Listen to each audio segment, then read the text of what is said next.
So ngayon ang mundo mo, showbiz and politics. Yes, showbiz and Kumusta politics. ang politics sa'yo? I'm enjoying it. I'm enjoying it.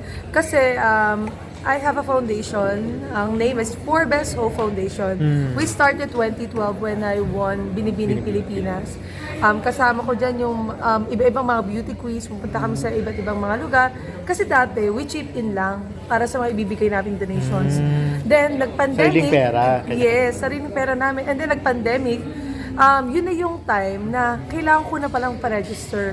So, we registered our foundation 2021 under SEC and BIR.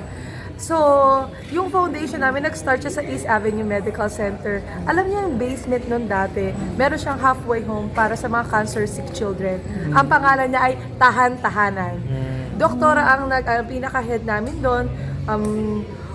Pupunta kami doon, nag-gift giving kami, may mga ginagawa kami, mga entertainment, kinakanta namin sila. Pero every year, broken hearted ako dahil may mga bata na pagka lumapit sa akin, tinatanong ko, nasa na si ganito? Ma'am, wala na.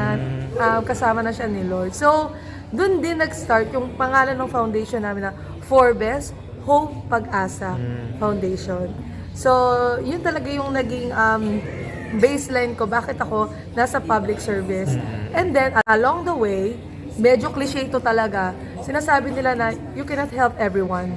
Pero with the politics, kung mananalo ka, at least, you have the power of the government na will support you to your programs.